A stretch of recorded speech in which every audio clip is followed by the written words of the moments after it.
Look, maybe it's better, before we continue, to say that I was tortured not by Jews, but by Zionists. Okay. And it's very good that the people who see us will make for themselves clear that Jews are not Zionists, and Zionists are not Jews, per definition. Mm-hmm. The people who behave like this already declare with this behavior that they are not Jews. Jewish behavior, it's merciful and loyal, for sure, to the Jewish nation and for the whole world, all people. And when a person behaves in such a way, he's just saying that he is not a Jew. A Jew, it's a merciful person who wants to make charitable actions and to make good to everyone. Yeah. And we have it in the Old Testament, the Christians have it there. But you said there's a wrong God and a real God. There is a lot of wrong things to believe in. How then do you think about people who are not Jews, that they, while in your books, they are not chosen by God? Are they worse less than Jews? Look, it will not make a good impression to talk like this, and it can be very insulting to hear such a thing. And I'm afraid to say a wrong thing will be interpreted in the wrong way. That's why, and also because I'm not good English, that's why I'm very careful with what I'm saying. I can tell you that in the time that Messiah will come, and we will bring offers in the Holy Temple, also non-Jews will bring offers over there, and also non-Jewish people have a place in heaven if they're living correct as a righteous people. And there are a lot of righteous people between the nations, and it's enough that they keep the 7 laws of Noah to be called like this. Okay. And you think that Jews can live peacefully with Palestinians and non-Jews wherever in the world? There's no problem for you? Or do you think they have to change, or do you expect anything from non-Jews? Just that you say everybody should respect each other. Look, the Jewish people live in diaspora already for about 2,000 years. Yeah. We don't have a homeland. We are loyal to the nations around the world. And there are some obligations from the nation to the Jewish nation, as they promised, and it says in the Talmud as well. They cannot take us into slavery, for example, or let us work as slaves. From our side, we are not allowed to fight to have a country, and we have to be loyal to the nations wherever we live. Yes? So if we live in Holland, we have to obey to the laws of Holland, with one condition, that those laws are not against the Torah. That the nation does not force us to do things against our God. And when this is done, and we are not forced to do things against the Torah, we have no choice but to be loyal to the nations. And this is commandment of Hashem. And when the nations does not press us to work in slavery, then it's already good background to live harmoniously near each other.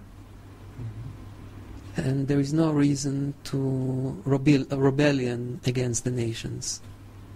Okay, but the state of Israel now is different to that belief, what you just told me. Sure. They are treating Palestinians, especially, and non-Jews, not equally, and even Jews they treat like they treated you. So, what is your solution for what can you do, or what can Jews do? Because obviously, most people don't even know that Israel is not the state of the Jews, but there are Jews that oppose Israel. Can you say how many of the Jews? Are there any statistics who oppose Israel? Thousands of people. There is a big numbers. Not everyone is willing to stand in front of the camera and to declare this. People having families And people are afraid. You see, not everyone can take it to be kidnapped and tortured like what happened to me. Sure. And I continue in saying my belief. Yes, so, but we're talking about thousands of people all over the world. In secret, I'm talking to them sometimes, and they say, we agree with you. Your opinion is right. The state, the Zionist state, is a wrong thing, costing us a lot of problems in the world. When things happening there, and I'm walking in the street, I experience it very strong. People are angry, and they see me, and they think that I'm the representative of the Zionist state. They don't know that we are not different as they suffering from this state. The people who know me here took a distance from me because what the Zionists announced about me. And while I'm more on my mother, they keep on calling me and sending people to warn me for attack that they're planning on me. So the security man from the institution come to my home once, and he told me that they're going to burn up my house. And they sent a few times people on the door. So on 8 March, it was like about 1.5 months after my mother's death, they knock on the door here, and I opened the little curtain in front of the door, on the window of the door, and I ask who it is. And they make like kind of very sweet voice, and they call me with kind of nickname. They didn't say Rabbi Josef, they say Yossi, we come to help you. And I say to myself, the Almighty probably hear my prayers, that I feel alone and broken, and He sent me people to help me. So I open the door, and they wave with a white handkerchief in front of me.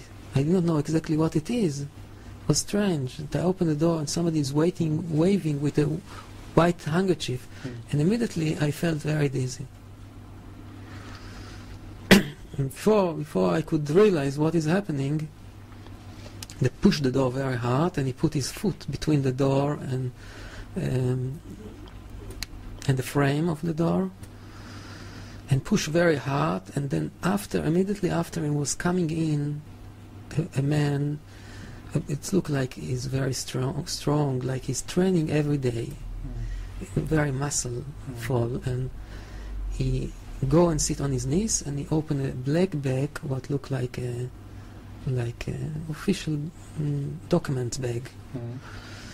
And the other man was making me to sit on a chair there on the hall, and he held my face in the front like this. I cannot watch left and right, but from the corner of my eyes I saw something like a needle of injection, and I felt right away something on my arm. When I got this, I felt like I'm paralyzed partly with my thoughts and with my behavior, and then they start beating me very aggressive in my stomach, and right in the beginning when they beat me already they broke my ribs, what's making me my breathing very hard, painfully, and my moving, so they overwhelmed me very easily after it. And then they brought me into the room, and they continue beating me, and then the one man asked the other one, bring me a telephone book. I did not know. I thought, I'm confused, or the question is wrong, or I didn't understand what is going on. I thought maybe you want to phone somebody. No, the reason was that probably they learn how to torture, and they learn that hitting with a telephone book or with a book on the head is just making brain shake or very heavy inside injuries, but it doesn't leave a sign outside. It doesn't make a wound. So they start to hit me with this telephone book of Amsterdam. Is quite big book, and in combination with the injections and electric shocks that they gave me, I was really away. It was so painful and so terrible. There is no word. I don't have words to tell you how I felt in these moments. Another method is that they were taking almost my arm away, out, and putting it. I don't know exactly what they did, but it was very painful. And then he tell him like he's giving a hint that he want to put my head in the toilet, and a few more things that they say, but I can't repeat. It's a shame to repeat what they were planning to do with me. A really shame, ordinary and vulgar in the same time. And I really believe that they're going to do this because they show me equipments that are used for this kind of torturing. And that was breaking me. That was the thing what brought me into the end, that I told them, okay, all right, whatever you want. Then they search in all my apartment for documents, and they find some anti-Zionist pages. And every time that they saw something, they keep on beating me. It was taking maybe 1-2 hours torturing here, and I couldn't shout from the injections and from all the treatment. Then they told me that they're going to bring me to a car outside, and if I will open my mouth and mention something in the street, they will put me in a carpet and they will roll it and they will throw me into a place where they build houses, into the beton, and nobody will find me anymore. And then they brought me into the Zionist building. There were waiting for me a few Zionists. They call themselves rabbis, but they are not rabbis. The one was Mr. Avers, Raphael Avers. The other one was Louis.